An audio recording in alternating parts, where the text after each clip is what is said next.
Un mensaje del Ministerio Evangelístico y Profético, Mensajeros de Jesucristo. Por la naturaleza de la justicia gratuita de la salvación, la cual Jesús en la cruz derramó para todos aquellos que quieran ser sus discípulos. La naturaleza del plan de la salvación es la justicia que se aplica por la ley de Jehová. Nos han enseñado que ya nosotros no estamos bajo la ley. Ahora yo te voy a explicar algo. La ley es el verbo. El verbo se hizo carne. Juan 1:14. La ley iba a ser de un plano material a un plano espiritual. Uno de los profetas dijo que iba a llegar el tiempo donde la ley iba a ser grabada en las tablas de nuestro corazón. Nos han enseñado que ya no es la ley, sino la gracia. En el capítulo 15 del libro de los Hechos, los apóstoles se reunieron con Pablo para saber qué podían aplicar los gentiles y qué no, ya que algún grupo de los judíos, como va a ocurrir en este tiempo final, van a querer obligar a la iglesia a circuncidarse. Más, la carta comienza diciendo, nos ha parecido bien al Espíritu Santo, fíjate que ellos dicen, nos ha parecido bien al Espíritu Santo y a nosotros no ponerle una carga que ustedes no puedan llevar. Capítulo 15 del libro de los Hechos podemos leer esto. Y podemos apreciar entonces lo que el profeta dijo. Ahí ellos describen de qué debemos abstenernos. Y una de las cosas es la abstención a la idolatría, al adulterio y todo lo que tiene que ver con estas cosas. ¿Sí? Allí comienza a cumplirse lo que el profeta había declarado, de que la ley sería escrita. ¿Quién es la ley? Jesús. Jesús habita dentro de ti. No podemos evadir esa verdad. Y Él, por la inspiración del Espíritu, nos lleva a cumplir esa ley de Jehová. La ley dice, no matarás, no robarás, no hurtarás. Los mandamientos. Jesús dijo, y resumió toda la ley en dos leyes. Amarás a Jehová tu Dios con todo tu corazón, con toda tu mente y con toda tu fuerza. El segundo dice, amarás a tu prójimo como a ti mismo. Si tú te amas, tú puedes amar a tu prójimo. Ahora, el que ama al prójimo no lo roba, no le hurta, no le codicia lo de él. Y la ley dice, no codiciarás nada ajeno, incluyendo la esposa de tu vecino. Jesús en Mateo 6:33 dice, buscad primeramente el reino de Dios y su justicia. Recordemos que la que ejerce la ley, tanto en lo material como en lo espiritual, es la justicia. Y la justicia se basa y se fundamenta por artículos, leyes establecidas terrenal y espiritualmente. Muchos alegan que la salvación es por gracia. Ahora, el diccionario hebreo, arameo, castellano nos dice que el significado de gracia espiritual es la justicia que otro hace ante un juez. El apóstol Juan en el primera carta, capítulo 1, verso 2 dice que si alguno pecare, abogado tenemos. Y nosotros somos, yo quiero que tú entiendas algo. La salvación de tu casa comienza cuando tú te preparas como abogado espiritual, agarras tu maletín espiritual y te vas a presentar una demanda contra el adversario que oprime a tu familia y los tienes cautivos en el pecado. La ley, tú la aplicas y el abogado de abogado es el que defiende, vendría siendo en este caso como lo que llamamos aquí en Venezuela el fiscal, que es el que va a tomar la intervención ante el Padre, el juez de los jueces, para que la ley pueda cumplirse. Él es el juez y nosotros somos sus abogados. Ahora, ¿por quién abogamos nosotros? Abogamos por los que no lo conocen, por los que están en el mundo. Un día alguien abogó por mí ante la presencia de él. Fuimos llamados para eso. Pero él aboga por nosotros, los que ya estamos ante la presencia del juez, el Padre. Así funciona este evangelio. Por esta razón el apóstol Juan en su primera carta, como ya te dije, nos habla de esto. Dice que para el pecador hay un abogado. Capítulo 2, versos 1 y 2. Ante el juez supremo. Ahora, nosotros ya convertidos por nuestras intercesiones, contratamos al abogado que defenderá la causa ante el tribunal celestial.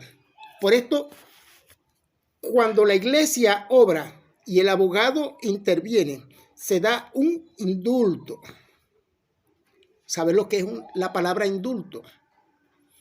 Indulto es cuando alguien, por su conducta, por su obediencia, por lo que compone lo que es la regeneración, entonces este abogado apela ante el juez y el tribunal estudia la conducta y determina un indulto. Un indulto es el perdón de la pena a la cual estaba sometido. Eso es lo que significa la palabra indulto. Un perdón a la pena a la cual se ha cometido. Gracias o privilegio concedido a uno para que pueda hacer algo que sin la gracia del indulto no podría hacer nada. La obra de uno consigue la gracia de otro. Nosotros conseguimos la gracia de Jesús por medio de la oración para nuestra familia, nuestro sector, nuestra nación, etc. Y Jesús consigue la gracia ante el Padre para nosotros. Recuerda que Él no intercede ya por los que están en el mundo. Él intercede por nosotros, los que estamos ya bajo su abrigo. La intercesión por los que están en el mundo, ese es nuestro trabajo. Para eso está la iglesia asentada en los barrios, en los sectores determinados que Él escogió y predestinó para fundamentar allí un cuartel de su reino. Recuerda que su palabra nos enseña que la iglesia no es internacional, la iglesia es territorial. Ahora, ¿por qué hombres de hoy en día se atreven a sacar la iglesia de una jurisdicción espiritual para llevarla a otra jurisdicción? Simplemente porque nunca tuvo la visión donde se iba a fundamentar la iglesia. Y pasan de un sector para otro sector, violando los espacios espirituales de autoridad que cada iglesia debe tener en el sector donde Dios le ha dado la visión. Es por eso que perdimos la sabiduría de lo que es una iglesia sentada dentro de cada barrio. En los próximos temas que vamos a ir tocando, vamos a hablar de esto también. Es importante que tú conozcas tu posición dentro de la iglesia. La iglesia es la que se encarga de reconstruir la muralla espiritual en la jurisdicción espiritual que Jehová Padre le ha entregado para establecer su reino. Yo te explico algo.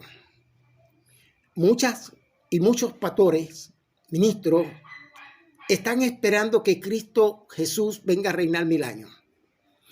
No han entendido que Jesús comenzó a reinar esos 1000 años por medio de la iglesia.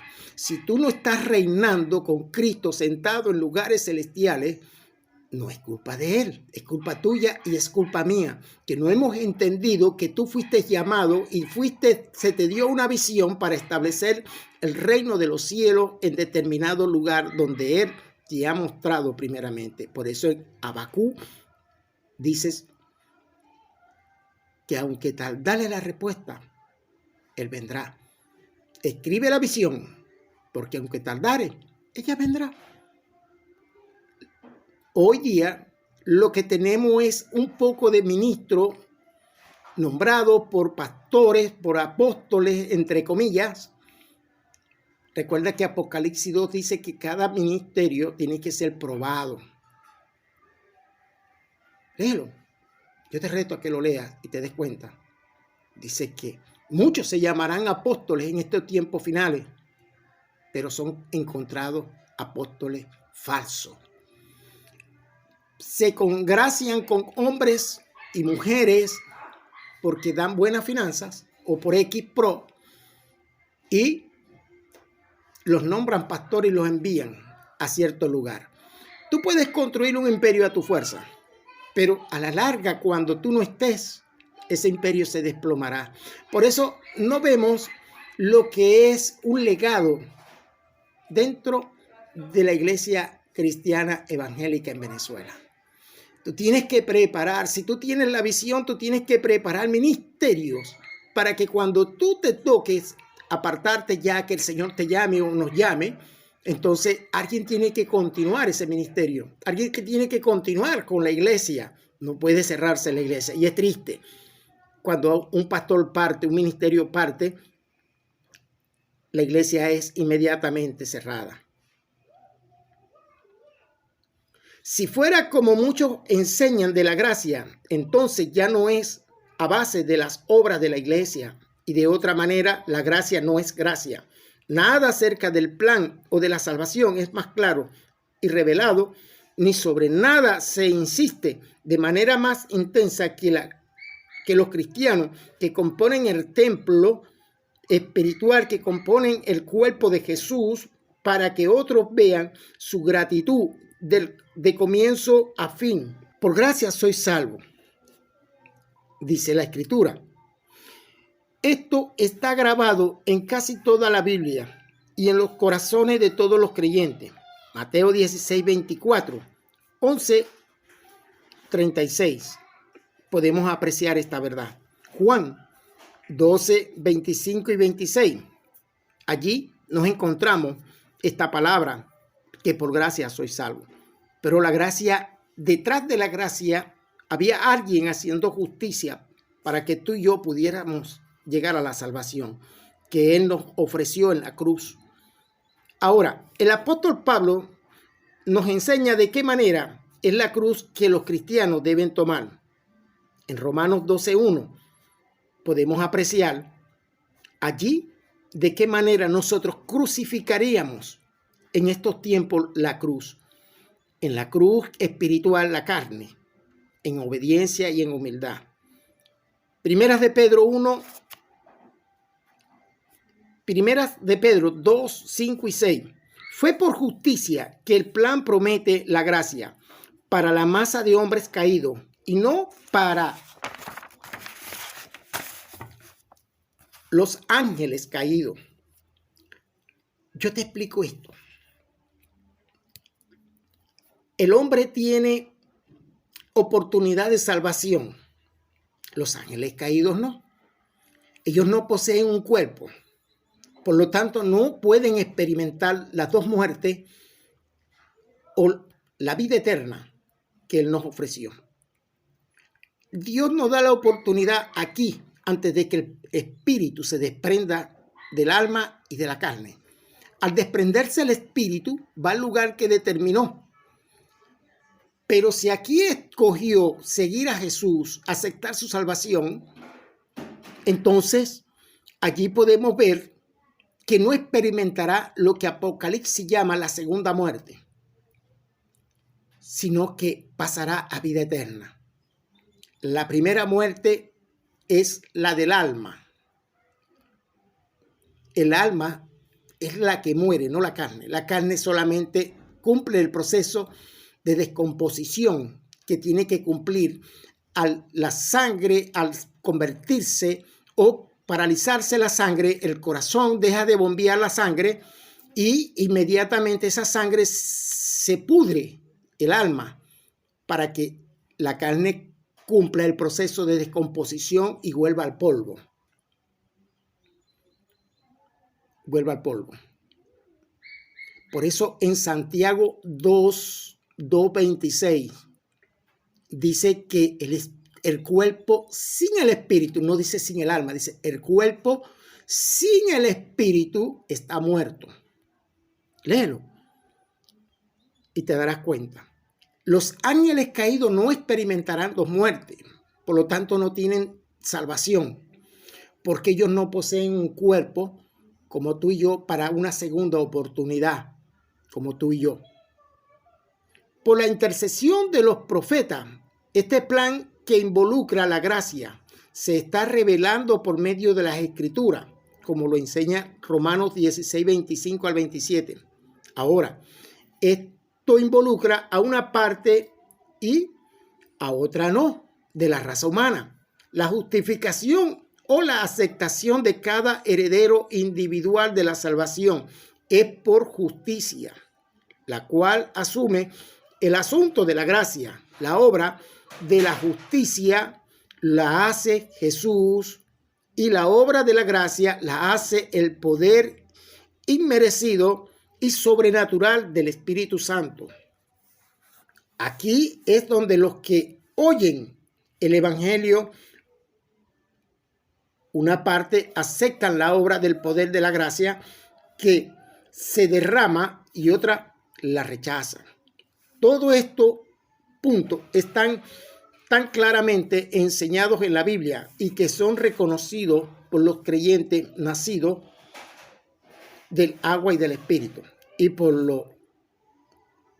la evidencia, las oraciones y alabanza de la iglesia en todos los tiempos.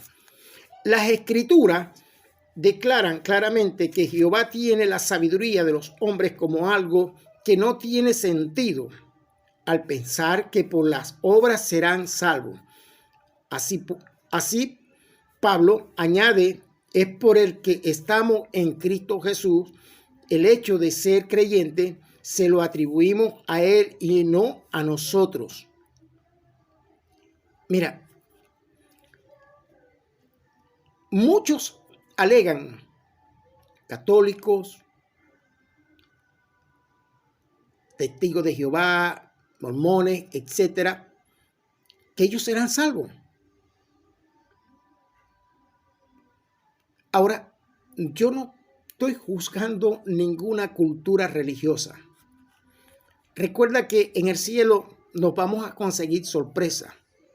Quizás yo me consiga a alguien que haya conocido aquí como testigo de Jehová, como mormón, como etcétera, allá en los cielos.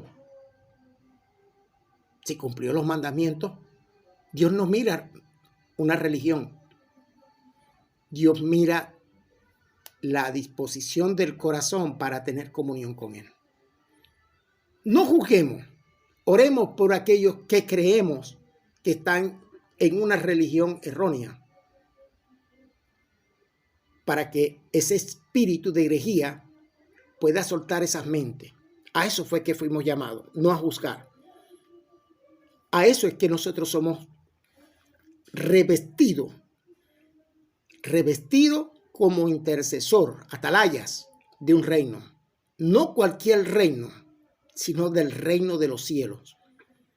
Por eso el profeta Ezequiel, capítulo 33, verso 7, dice: a ti pues, hijo de hombre, te he puesto como atalaya de Israel, de Venezuela, de Colombia, de Chile, de Perú, de todas estas naciones donde su nombre es invocado. Allí podemos apreciar la obra del Espíritu Santo, la obra que Jesús realizó y el plan y el propósito de su venida para recuperar lo que Adán perdió. ¿Qué perdió Adán? Adán perdió autoridad, Adán perdió libertad y Adán perdió la visión de permanecer en el reino. Más adelante te voy a explicar qué pasó y por qué. Estaba el pecado en el plan de Dios. Estaba el pecado en los propósitos del Padre. Yo te voy a decir algo claro. Todo lo que hay debajo del sol lo creó Él, bueno o malo. Todo. Hermano, Dios no pudo haber creado el pecado. Dios creó el pecado. Todo lo que el hombre hace, dice, ya Él lo tiene escrito porque ya Él lo había creado. Tus palabras, sean buenas, sean de vida o sean de muerte, como dice Proverbios 18:21. Debemos estar claros que eres el creador de todo lo que hay debajo del sol, como dice Salomón en Eclesiastés. Nada nuevo, todo estaba ya hecho. Por eso es que nadie ha inventado nada, ya Él lo había hecho todo. Científicos, no, aquí no hay científicos. Simplemente que se cumplió lo que en Éxodo 25 habla. Él escogió hombre con sabiduría y puso el espíritu de la sabiduría y de la creatividad para realizar las visiones que Él le iba mostrando. El que creó el avión, ya Él lo había visualizado en lo espiritual. Y Él fue inquietado a crear ese avión, el carro, Henry Ford.